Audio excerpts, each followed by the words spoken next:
تو اگر وہ ٹائم آ جاتا ہے اس کی بارگاہ میں حاضر ہونا پڑ جاتا ہے، تیاری کیا ہے؟ نبی پاک علیہ الصلوۃ والسلام گھر کے اندر اپنے گھر والوں کی تربیت کے لیے اور تعلیم امت کے لیے ایک دعا مانگتے تھے۔ حضرت عائشہ صدیقہ کہتی ہیں حضور دعا مانگتے تھے، مشکات میں موجود ہے۔ کیا دعا تھی؟ اللہم حاسبنی حسابا یسیرا، اے اللہ ذرا حساب آسان کر کے لینا۔ یہ حضور تعلیم امت کے لیے دعا مانگتے، اللہ حساب ذرا آسان کر کے لیجیے، مالک کرم فرمانا۔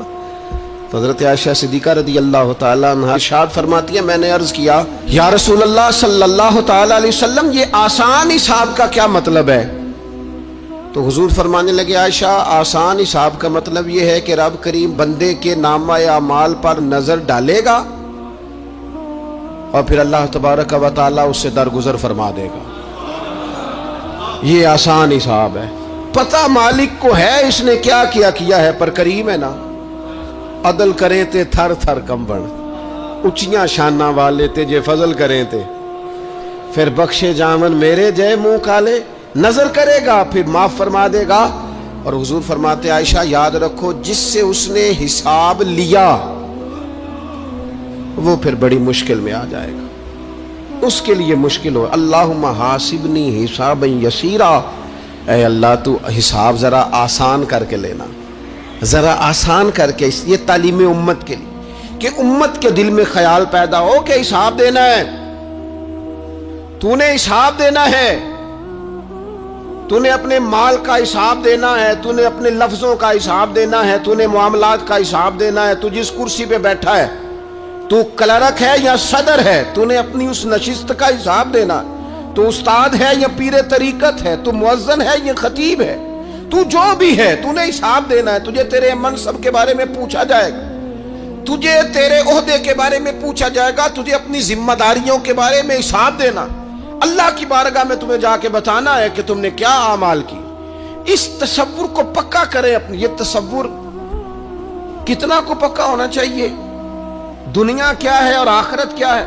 ہمارے ہاں لوگوں نے بہت بڑا لمبا چوڑا دنیا کا تصور بنا لیا، کار جہاں دراز ہے، لمبا تصور، دنیا داری کے لیے لمبی منصوبہ بندی، دور دور تک میں نے یہ کرنا ہے، پھر میں نے یہ کرنا ہے، پھر اس کے بعد انشاءاللہ یہ کر دینا۔ یہ تو آپ نے 300 سال کی پلاننگ بتا دی ہے، یہ تو 300 سال کی پلاننگ بتائی۔ کیا بتائیں تجھے اے باپ، کیا کار ہائے نمایاں کر گئے، بی اے کیا، نوکر ہوئے، پینشن ملی، پھر مر گئے۔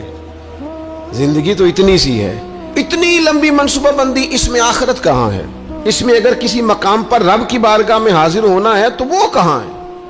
جو مرنے والے لوگ ہوتے ہیں ان کا تو جینا کچھ اور طرح کا ہوتا ہے، جن کو جانا ہوتا ہے ان کا رہنا تو کچھ اور طرح کا ہوتا ہے، جن کو کسی جگہ منتقل ہونا ہوتا ہے، جو عارضی مکانوں میں رہتے ہیں ان کا رہن سہن تو ذرا اور طرح کا ہوتا ہے۔ لیکن جو ہمارا انداز ہے، جو ہمارا رہن سہن ہے، جو ہمارا طریقہ کار ہے، وہ تو مستقل رہنے کا ہے، وہ تو لگتا ہے کہ کبھی چھوڑنے والے نہیں ہیں۔ اس میں تو کوئی ایسی چیز نظر نہیں آتی کہ جس میں ہم محسوس کریں کہ ہم نے چھوڑ کے جانا ہے۔ لیکن نبی پاک علیہ السلام نے جس دنیا کو ہم بہت بڑی دنیا سمجھتے ہیں، حضور نے اس کی مثال کیا دی؟ صحیح مسلم کی حدیث ہے، دیکھیں کتنا کھول کر اور کتنا آسان کر کے رسول پاک ہمیں بات سمجھاتے ہیں۔ دنیا کیا ہے، آخرت کیا ہے، یہ والی زندگی کیا ہے، آخرت کی زندگی کیا، بالکل کھول کر واضح کر کے نبی پاک علیہ الصلوۃ والسلام فرمانے لگے دنیا اور آخرت کی مثال اس طرح ہے جس طرح دریا بہ رہا ہو اور کوئی آدمی اس میں انگلی ڈبوئے، جتنا پانی اس کی انگلی کو لگ گیا یہ دنیا ہے، اور جو باقی ٹھاٹھے مارتا دریا پیچھے ہے، سمندر پیچھے ہے، وہ سارا آخرت ہے۔ یہ اتنی سی دنیا ہے، یہ صحیح مسلم میں موجود ہے۔ اتنی سی دنیا کے لیے اتنے پاپڑ بیلنا، اتنی سی دنیا کے لیے اتنے ظلم کرنا، اتنی سی دنیا کے لیے اتنے حق ضائع کرنا، اتنی سی دنیا کے لیے اتنے لوگوں کے دل توڑنا، اتنے حقوق پہ ڈھاکہ ڈالنا، اتنا جبر کرنا، لوگوں کا مال کھانا، لوگوں کو تکلیف دینا، عزتیں اچھالنا، اتنی سی دنیا کے لیے۔ حضور فرمانے لگے اتنی سی ہے یہ دنیا، جتنا انگلی کو پانی لگ گیا ہے وہ جنت، جو نری جنت نہیں خدا کا فضل ہے۔ جو اللہ کی عطا ہے اپنے بندوں کے لیے، میرے کریم فرمانے لگے اس جنت میں وہ نعمتیں ہیں نہ کسی آنکھ نے دیکھی، نہ کسی کان نے سنی، نہ تمہارے دل پر کبھی خیال ہی گزرا ہوگا کہ ہمارا رب ہمیں یہ عطا فرمانے والا ہے۔ تھوڑا سا نا 24 گھنٹوں میں کچھ ٹائم اپنی آخرت کے لیے، اپنے سارے معاملات کو مرتب کرتے ہوئے کچھ زندگی کے کام اپنی آخرت کے لیے۔ آپ یقین کریں، بچوں سے لے کر بڑوں تک، ان پڑھ سے لے کر پڑھے لکھے تک، ہم نے جس کو اپنے مزاج کے مطابق کم فہم سمجھا اس سے لے کر دانشور تک دوڑ لگ گئی دنیا جمع کرنے کی۔ وہ ایک سوچ حضرت سلطان باہو رحمت اللہ علیہ فرمانے لگے، ہزاروں لوگ ان کی خدمت میں آیا کرتے تھے تو کہتے ہیں رب دا طالب کوئی نہیں ملیا، تے جو ملیا ہے طالب زردہ ہو۔ یہ تو دعا کرانے آئے ہیں کہ میرا کاروبار نہیں چلتا، یہ تو دعا کرانے آئے ہیں کہ جناب وہ میرا جو ہے وہ فلانا کیس سلجھ گیا۔ رب دا طالب کوئی نہ ملے۔ کوئی ایسا تو آتا جو کہتا میری اس سے ملاقات کرا دے، کوئی طریقہ بتائے مالک معرفت کیسے دیتا ہے۔ کوئی تو ایسا آتا جو کہتا کہ آؤ نہ کچھ باتیں درد کی کریں، کچھ عشق رسول کی تم کرو، کچھ محبت مصطفیٰ کی میں کروں۔ کچھ ایسے آتے جو کہتے آؤ نہ کوئی ذکر چھیڑے صدیق اکبر کا، کوئی بات کریں سیدنا فاروق اعظم کی، کچھ تذکرے ہو جائیں عثمان غنی کے، تھوڑی دیر ہو نہ جائے مولا علی کا تذکرہ۔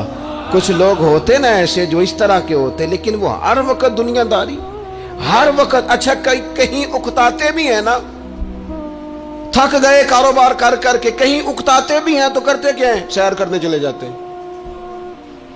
میں جی بور ہو گیا ہوں کام کرتے کرتے، چلو میں اب ٹھنڈے علاقے میں چلتا ہوں۔ کبھی تو ایسا ہونا تو کہے میں نے بچوں کو بھی وقت دیا ہے، دوستوں کو بھی دیا ہے، یاروں کو بھی دیا ہے، صحت کو بھی دیا ہے، میں نے ٹائم اپنے شوق کو بھی دیا ہے، اب میں کسی کو ٹائم نہیں دوں گا، یہ چند گھنٹے میں صرف رب رسول کی بارگاہ میں حاضری دوں گا۔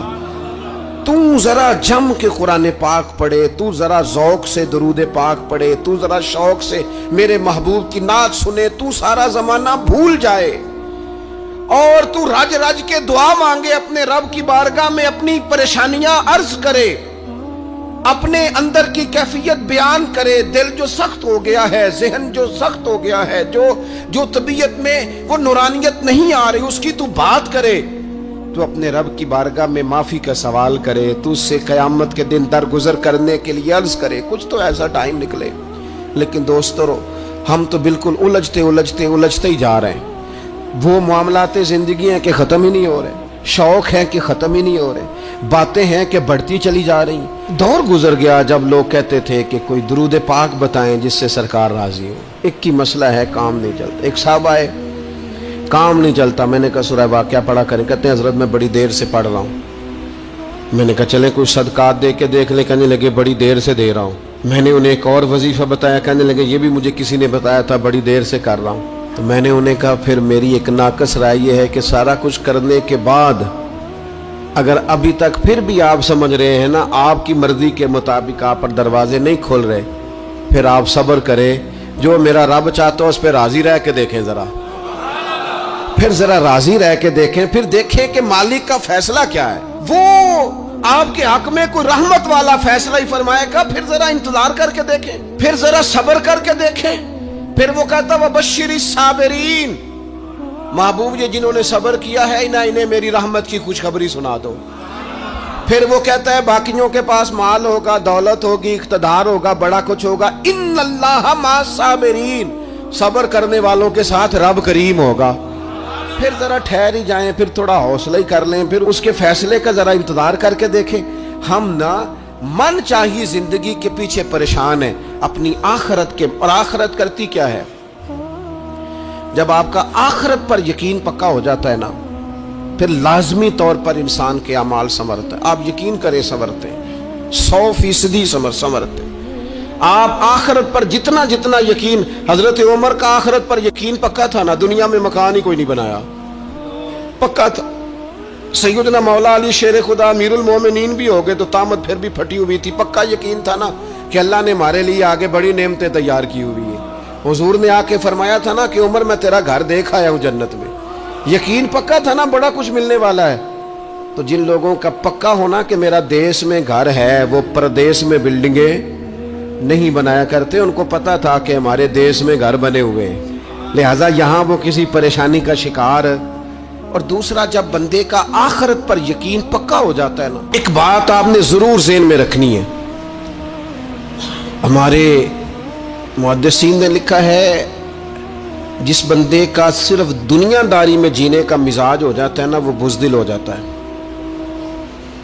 اور جس کا خیال ہوتا ہے نا زندگی عارضی ہے, صبح قیامت دوبارہ اٹھوں گا, وہ بندہ بہادر ہو جاتا ہے. جس کا خیال ہے نا یہی کچھ ہے, کھا لو پی لو بس یہ زندگی ختم ہو گئی تو ختم ہو گئی, مر گئے تو مر گئے, ختم ہو گئے, فنا ہو گئے, ان لوگوں کا مزاج بزدلانہ ہو جاتا ہے, جرت مند نہیں رہتے. اور جن کا یہ خیال ہوتا ہے نا مرنے کے بعد بھی اٹھنا ہے, ایک نئی زندگی اللہ عطا کرے گا, وہ لوگ پھر موت سے گھبراتے نہیں, انہیں مرنے سے ڈر نہیں لگتا. پھر موت کا لفظ کوئی بندہ سنا کہ انہیں بلیک میل نہیں کر سکتا, وہ بندے طاقتور ہو جاتے, باہمت ہو جاتے. حضرت جابر بن عبداللہ فرماتے ہیں, بخاری میں حدیث ہے, فرماتے ہیں ایک احد والے دن ایک صحابی کھجور کھا رہے تھے, تو کھجور کھاتے کھاتے انہوں نے نبی پاک صلی اللہ تعالی علیہ وسلم کی خدمت میں عرض کی, حضور اگر میں آج شہید ہو جاؤں تو کہاں جاؤں گا؟ تو محبوب فرمانے لگے, میرا رب اپنے فضل سے تجھے جنت عطا کرے گا. حضرت جابر ابن عبداللہ رضی اللہ تعالیٰ عنہ فرماتے ہیں اس بندے نے کیا کیا, اس نے نا کھجور جتنی کھا لی تھی کھا لی, باقی نکال دی منہ سے, تلوار لی, میدان میں گئے, شہید ہو گئے. سبق ہمیں کیا دیا؟ کہنے لگے جب مرتے ہی اللہ تعالیٰ جنت عطا کرے گا, پھر کھجور کھاتے کھاتے رہنے والی دیر بھی کیوں کرنی ہے؟ پھر چھوڑو, جنت میں جا کے اللہ کے دیے ہوئے انعام کھائیں گے. کھجور کھانے کی بھی دیر برداشت نہیں کی. یہ آخرت کا اجر, آخرت میں رب کی بارگاہ میں کھڑے ہونے کا تصور بندے کو طاقتور کر دیتا. وہ بزدل. اقبال کیا کہتے ہیں؟ اقبال کہتے ہیں موت کو سمجھے ہیں غافل اختتام زندگی, یہ ہے شام زندگی, پھر صبح دوام زندگی.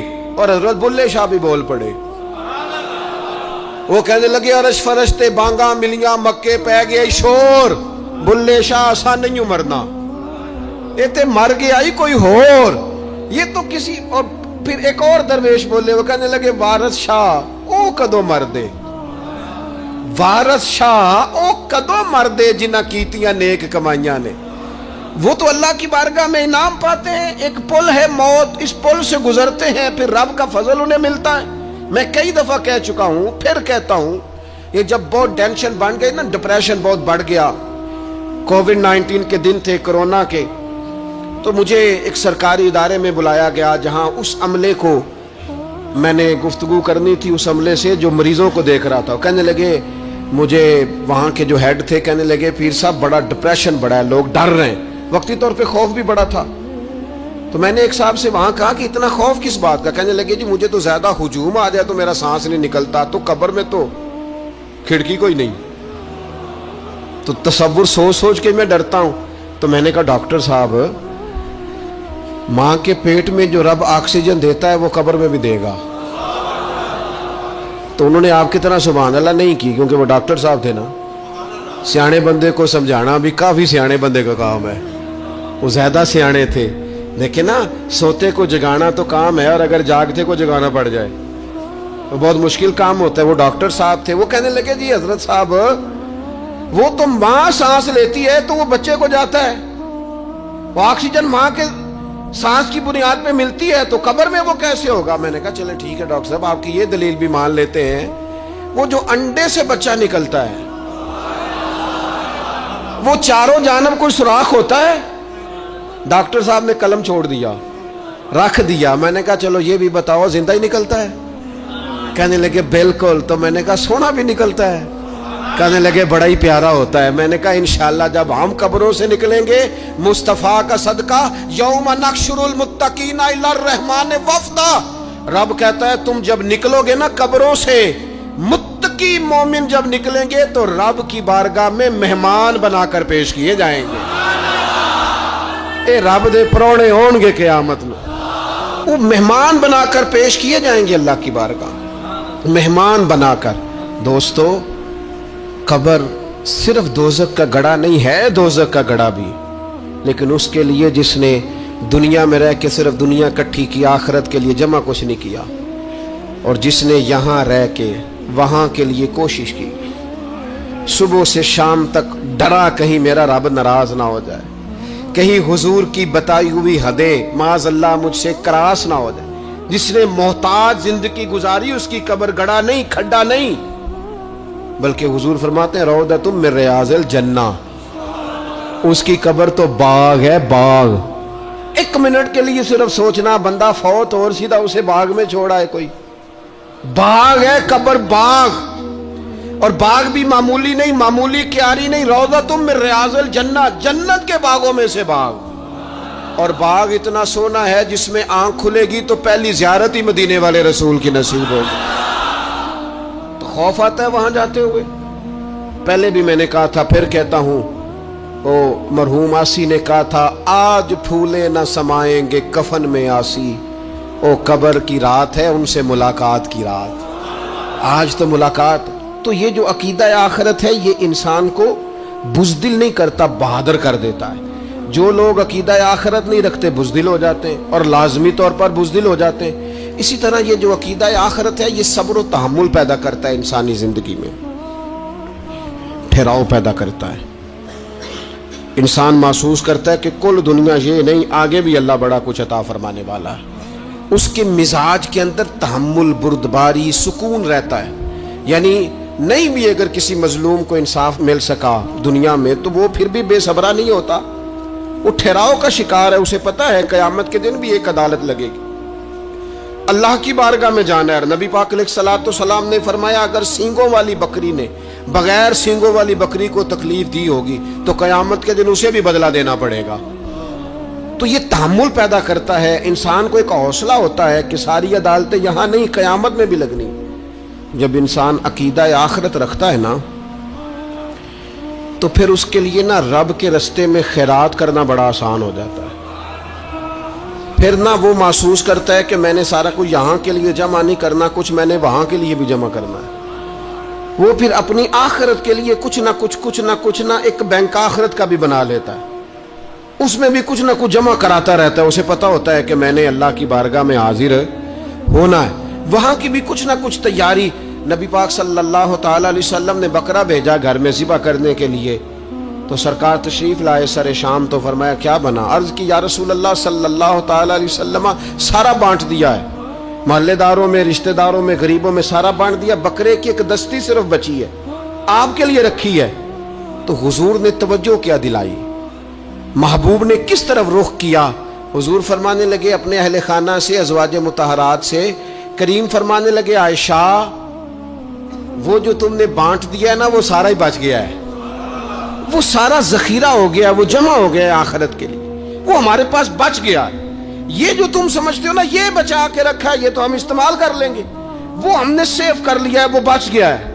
حضرت ابو ذر غفاری رضی اللہ تعالیٰ عنہ اپنے خادم سے کہنے لگے کہ مجھے پتا چلا ہے یہاں فلاں جگہ کچھ غریب لوگ آئے ہیں، تو اس طرح کرنا جو اچھا اونٹ ہے نا میرے اونٹوں میں سے اچھا اونٹ وہ ذبح کر کے نا تو ان سارے گھروں میں تقسیم کر دو، جتنا گوشت وہاں بھیجو گے اتنا ہی میرے گھر میں بھی بھیج دینا. آپ کا وہ خادم کہتا ہے میں نے اپنی سمجھ کے مطابق اچھا اونٹ ذبح کر کے گوشت بنا کے میں نے بانٹا، اور میں نے اس طرح کیا کہ وہ حضرت ابو ذر غفاری کے گھر بھی اتنا ہی گوشت بھیجا جتنا تمام غربا کے ہاں میں نے بانٹا تھا. شام کو جناب ابو ذر غفاری اپنے اونٹوں کے باڑے میں آئے جہاں باندھا کرتے تھے اپنی حویلی میں، تو آ کے دیکھا کہ وہ سرخ بہترین اونٹ جو سب سے بہترین تھا وہ تو کھڑا ہے. تو آپ اپنے خادم سے کہنے لگے میں نے تمہیں کہا تھا جو سب سے اچھا ہے اس کو ذبح کرنا. تو وہ کہنے لگا حضور وہ باقیوں میں سے سب سے اچھا تھا، اس سے ہی تھوڑا سا کمزور تھا، اور یہ تو آپ کی سواری کے لیے ہے نا، یہ تو آپ کے کام آتا ہے، اس پہ تو آپ سفر کرتے، اس لیے میں نے اسے چھوڑ دیا، اور اس کے بعد جو سب سے اچھا تھا وہ میں نے ذبح کر دیا. تو حضرت ابو ذر غفاری فرمانے لگے تو شاید سمجھا نہیں، میں اسے بھی سواری کے لیے رکھنا چاہتا تھا پر اپنی آخرت کی سواری کے لیے. میرا دل تھا وہ جو آخرت میں سفر کرنا ہے نا، دشوار گزار گھاٹیاں ہیں، ان گھاٹیوں کے لیے وہ اونٹ میرے کام آ جائے گا، لہذا میں نے تجھے کہا تھا جو سب سے بہتر ہو وہ دے دینا تاکہ ذرا میری آخرت کی سواری بن جائے. تاکہ میں ذخیرہ کر لوں. بڑا دیا بال بچوں کو، بڑا دیا بہن بھائیوں کو، بڑا دیا دوست احباب کو، بڑے قرضے دیے ادھر ادھر، لیکن ساری زندگی دیے. ایک موقع پر صرف آپ نے کسی کو انکار کیا نہ، ایک موقع پر. تو وہ پچھلے جو 99 دفعہ آپ نے دیا ہوتا ہے وہ اس کا بھی منکر ہو جاتا ہے. وہ کہتا ہے تو نے کدی کام تے کام ہی نہیں آیا، وہ تو نے تو میری امید ہی توڑ دی. وہ سارے شکوے، ساری زندگی کہاں خرچ کر دی بلا، کس مقام پر. اور یہاں حال یہ ہے کہ حضور فرماتے ہیں جب تو صدقہ دیتا ہے تو رب اسے اپنے دستے قدرت میں لیتا ہے، اور اس طرح تمہارے صدقے کو پالتا ہے جس طرح تم اپنے گھر میں بچھڑا نہیں پالتے. اس طرح صبح قیامت تمہیں وہ نتیجے کے طور پر پلا ہوا صدقہ ملے گا. ہم اپنی آخرت کو چونکہ اس لیول پر یقین نہیں لاتے الا ماشاءاللہ، لہٰذا اس کی تیاری کے لیے ذخیرہ نہیں کرتے. اپنی آخرت کی تیاری کے لیے ذخیرہ کریں اور کوشش کریں کہ اور یہ عقیدہ اپنی اولادوں میں، اپنے متعلقین میں، اپنے احباب میں اس کو راسخ کریں. کوئی نہ کوئی بات عقیدہ آخرت کی، قیامت کی ضرور اس کا تذکرہ کریں. ان باتوں کو اپنی زندگی کا حصہ بنائیں. اگر عقیدہ آخرت نہ ہو تو دنیا کی ساری چیزیں ویسے لوگوں کو عجیب لگنے لگ جائیں. اگر کوئی قیامت ہی قائم نہ ہو تو مظلوم رہ گیا، ظالم نے تو پھر ظلم ہی کمایا، وہ تو پھر دندناتا پھرے گا. تو رب کہتا ہے اَيَحْسَبُ الْإِنسَانُ أَن يُتْرَكَ سُدًى، کیا انسان سمجھتا ہے کہ اسے یوں ہی چھوڑ دیا جائے گا، کوئی اسے آزاد ہی چھوڑ دیا جائے گا، کچھ پوچھا ہی نہیں جائے گا؟ صبح قیامت سوال ہوں گے، رب کی بارگاہ میں حاضری ہوگی، اللہ کے حضور سوالات کے جواب دینے ہوں گے. لہٰذا اپنی زندگی کے اعمال کو مرتب کرتے وقت، کوئی بھی کام کرتے وقت ایک تصور ضرور ذہن میں رکھیں کہ مجھے صبح قیامت اس کا حساب دینا ہے. یہ جو جواب دہی کا تصور ہوتا ہے یہ انسان پر پہرے دار ہوتا ہے، یہ اس کو مضبوط کرتا ہے، اس کی عقیدے کی بنیادیں اس کے عمل کو طاقتور کر دیتی ہیں. لہٰذا عقیدہ آخرت اپنے بچوں میں، آنے والی نسلوں میں. آپ دیکھیں حضور نے یہ عقیدہ آخرت مضبوط کر دیا تھا نا، تو پھر سیدہ فاطمہ الزہرا نے کچے مکان میں ساری زندگی گزار دی. پھر محبوب پاک نے دیکھا کہ وہ اونٹ کے بالوں کی بنی ہوئی چادر اوڑھ کے چکی پیس رہی ہیں. تو محبوب نے یہ نہیں فرمایا کہ اللہ آسانی کر دے گا، اچھا وقت آ جائے گا، تو فکر نہ کرنا، یہ مشکل نہ. محبوب کریم نے فرمایا فاطمہ دنیا میں تھوڑی مشقت برداشت کرو، اللہ آخرت کی ساری سعادتیں آپ کو ہی عطا فرمائے گا. گویا کریم نے فرمایا آپ کو یوں ہی زندگی گزارنی ہے، یہی طرز رکھنی ہے، اسی طرح ہی آپ کو وقت گزارنا ہے. جو آرام کا وقت ہے وہ اللہ تعالیٰ جنت میں عطا کرے گا. عقیدہ آخرت کی مضبوطی. تھوڑا سا ہمارے ایک بڑے قریبی دوست تھے، بڑا میرا ان سے پیار تھا، 34.5 سال عمر، خود ہارٹ اسپیشلسٹ ڈاکٹر. لیکن یہ پچھلے ہفتے وہ مریضوں کو چیک کر کے نیچے آ کے دفتر میں بیٹھے. ایک تو لوگ کہتے ہیں نا ہسپتال پہنچ جاتا تو شاید بچ جاتا، تو ہاسپٹل کے اندر ہی تھے، اور ابھی چڑھتی جوانی، 34-35 سال عمر. لیکن کمال یہ تھا کہ میرے جیسے کئی لوگوں نے بھی آنسو اس لیے بہائے کہ اتنی چڑھتی جوانی میں، اتنے خوبصورت ماحول کے اندر بھی انہوں نے مزاج خیر خائی کا بنایا ہوا تھا. ہر شخص سے حسن کلام اور رب رسول کی طرف اپنا لگاؤ، نماز کی پابندی. جب بھی حال پوچھنا تو کہتے تھے اللہ اور اس کے رسول کا فضل ہے. تو اپنی زندگی میں جن لوگوں کا تصور آخرت مضبوط ہو جاتا ہے وہ کئی دفعہ جلدی بھی سمٹ کر چلے جائیں تو ان کے حق میں رحمت والے فیصلے ہوتے ہیں.